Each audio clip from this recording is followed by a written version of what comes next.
Welcome back everyone to Good Stewart Homestead. This afternoon we're going to take a walk into the greenhouse and show you some things I've been doing in there, getting ready for the planting season. I'm going to do some early planting of the seeds in some bags. I'm going to show you that.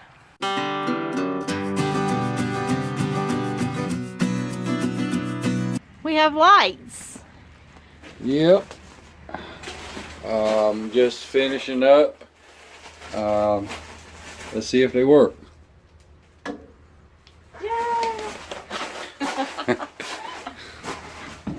Now we can make some work of these short days. I can have some light to work by in here in the evening.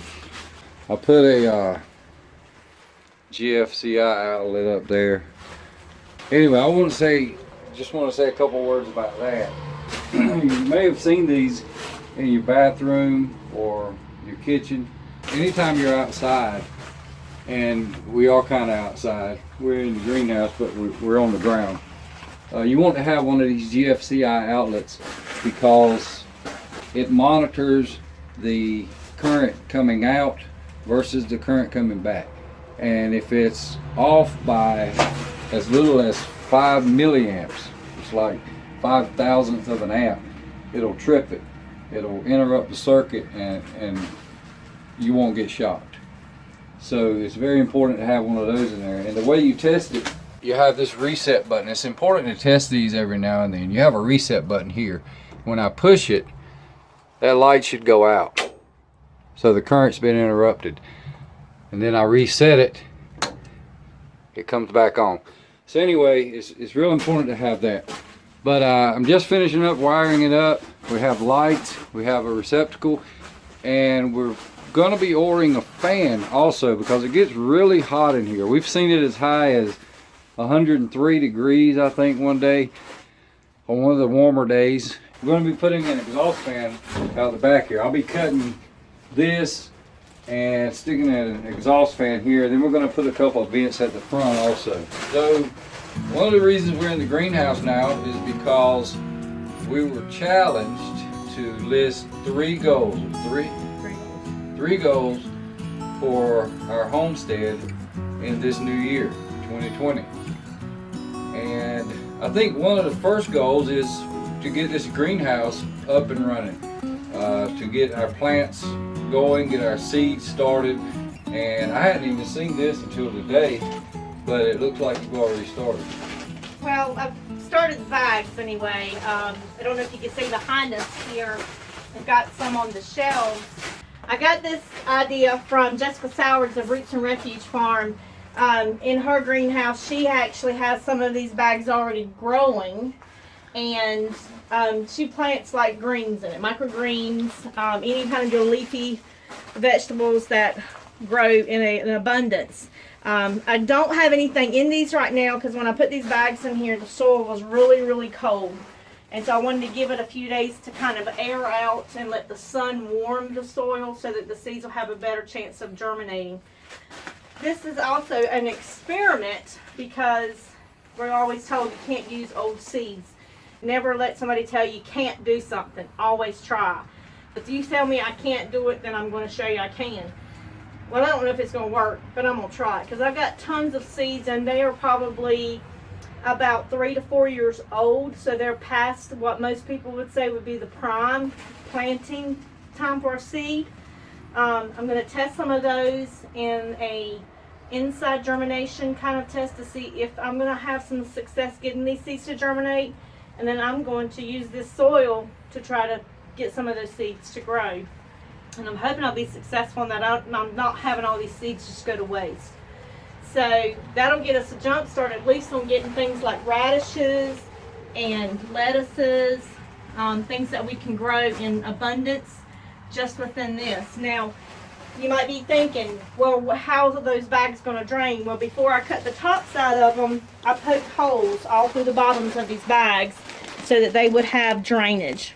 And I just used that with a simple screwdriver or an ice pick or something like that where you can just poke a hole through the bag, flip it, and then cut the top out. Simple as that. And I just kind of loosened the soil and I left it sit here for the last couple of days just to let it warm up in the sun because like I said, the soil was very cold and I think that would be a shock to the seeds. So that's going to be my first attempt of growing something inside the greenhouse. So again, that's our first goal, to get plants growing in the greenhouse so we can transplant them in the spring. And that leads us to our second goal, is to get our garden started. We want to get a nice big garden started this year, and we've already got a place picked out. We've had goats in this area, we've had pigs in this area, so it should be pretty well fertilized. But we want to get a garden started, and we want to grow most of what we eat. We want to, again, we have pigs. We plan on slaughtering a pig sometime this year, and we want to really make more of what we eat right here on the homestead. We want to grow it, we want to raise it, chickens, pigs, rabbits, and who knows what else will be in 2020. But that's our, I guess our first and second goal is to get our greenhouse going, finish it up with our ventilation. We've already got our electricity in here now, so we've just about where we want to be on the greenhouse, and then get our garden started. For our third goal, it's something I've been wanting to do for some time, and between working a full-time job, things that come up, I've kind of put it on a back burner. I've said in previous videos, some of our girls are bred, our goats, and it's always been a plan of mine, a dream of mine, to harvest milk from those goats, to be able to make cheeses and yogurts and butter, all of the things you can do with cow's milk, but do it with goat's milk, and eventually hopefully get into some soap making. We're coming back here with the girls, and we've got 3 of them I know that are bred, so we're just waiting for that time to come when we'll have some goat babies, and then I'll give them a good probably couple of weeks or so before I try to get started with the milking of them. So Daisy here in the back, the white and kind of brownish black one, I believe she's going to be our first kid out. She's just by the look of her, and I keep a check on them every day. She looks like she's going to be the first to will give birth. And then these 2 here on the front, Lilybell and Darla, I know that they are both bred, and so just keep watching them, but they're nowhere near as far along as Daisy is. Daisy's udder's even starting to drop some, and it looks like it's trying to start filling out, so and that's a telltale sign that it will be soon. Our sweet pea did not get bred, and I really didn't want her to get bred this year. She's the youngest of the 4, and I just didn't want her bred this year. So we have at least 3 females that we're looking forward to having babies off of. And while we're back here, another goal is to get some goat stalls built back here. I've already drawn out kind of a crude floor plan of what I want it to look like. It's going to be 12 by 12 with 4 different stalls. We have 4 females, so we'll have 4 different stalls. They'll each have a place they can go and be by themselves and give birth. So I've already drawn it out. I just got to get back here and do it. And so that, I guess that would be 4th goal. There's probably 100 goals that we have, but we can't list them all on this video. There is a lot to do on a homestead.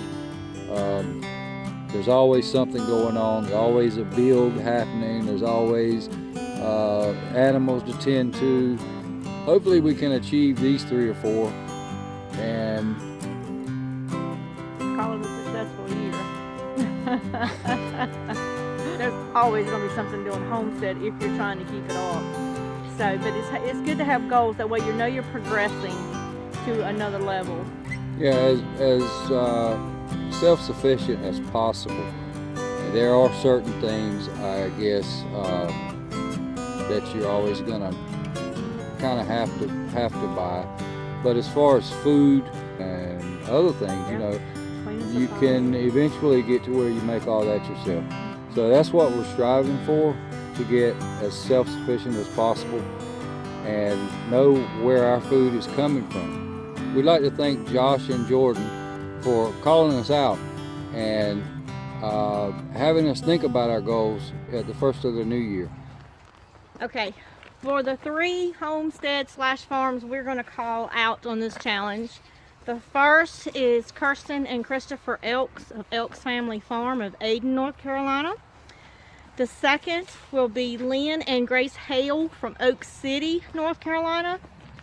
And the third is going to be Margaret Donoho of Be Nursed in His Hands Farm and Retreat. So we look forward to seeing you guys and hearing about your goals for 2020 for your farm and homesteads. And we hope that everybody has great success in meeting their goals. So again, we'd like to thank Working Aussies Homestead. If you haven't seen their homestead YouTube channel, you need to go check it out. They are really nice people. They're really genuine, and they're kind of like us, I guess. They're just more or less starting out, just trying to see how it's going to go, trying to figure things out, working through problems, learning new things. So go check them out, and we'll leave a link to them as well as the others in the description. So just to recap what our goals are for 2020 for Good Steward Homestead, we're going to start our vegetable seedlings in our greenhouse. We hope to have a successful garden this year with lots of plants, fruits and vegetables, and hopefully to start milking our Nigerian door does. So if you like what you see here at our homestead channel, please hit the like button for this video, hit the subscribe button to subscribe to our channels, and remember to hit the notification bell so you know when we put new videos out. Thanks for joining us. We'll see you in the next video. And we have likes. Yay!